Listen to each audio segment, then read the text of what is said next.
So the TDS is strong with the Home Alone 2 director Chris Columbus. Obviously, if you didn't know, Home Alone 2, Trump was in it.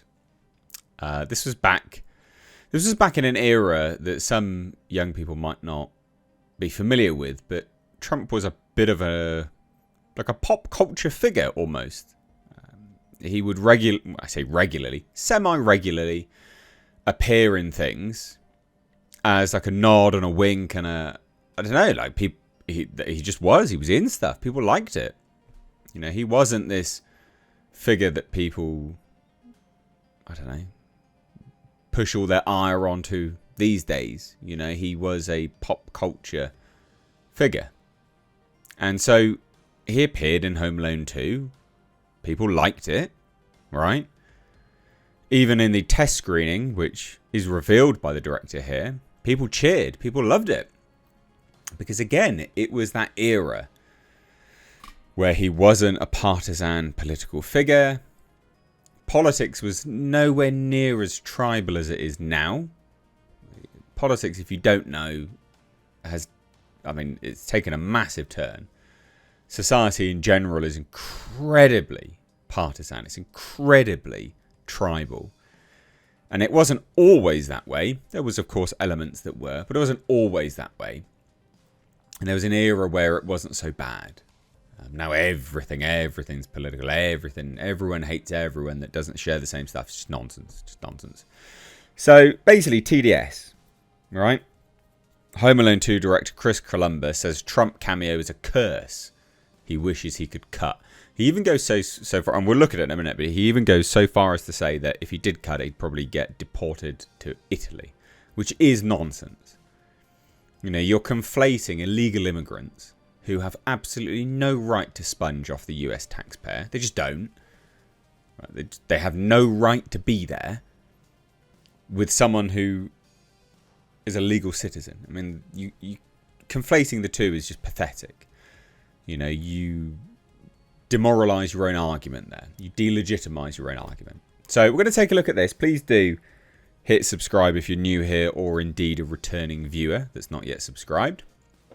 This is, of course, I guess, cross the spectrum of genre here. You know, this is movies as well as the film industry as well as politics in general. So, yeah, it's a little bit political, but it crosses the bridge on all of it. You know, people often say, why are you talking about politics? It's like, well, unfortunately, obviously got a choice. But when the mainstream media and movies and TV are becoming so political, it becomes really difficult to not talk about the politics behind it. Because the directors and the actors are so outwardly political these days, they are putting people off them. But anyway, like I said, let's take a look. This is an article on Deadline. And it's just nonsense, right? It's just TDS. It is unequivocal TDS.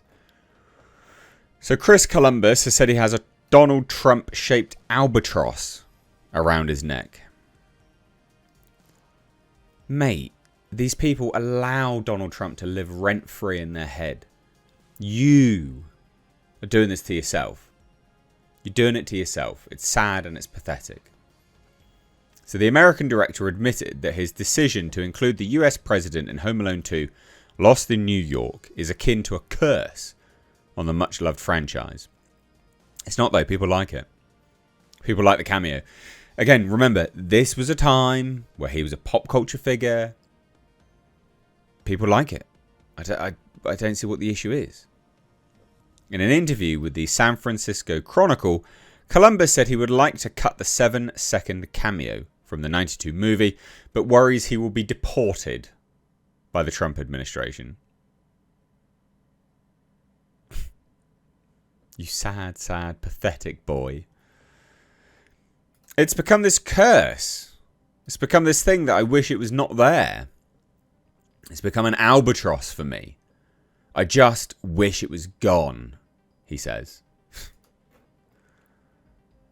What a fragile man. I can't cut it, said Columbus, who has Italian ancestry. If I cut it, I'll probably be sent out of the country. This is his words. I'll be considered sort of not fit to live in the United States. and so I'll have to go back to Italy or something. But you're not from Italy. You just have Italian ancestry. He's not deporting people for that, is he, you pleb? He's deporting people that genuinely have no right to your tax.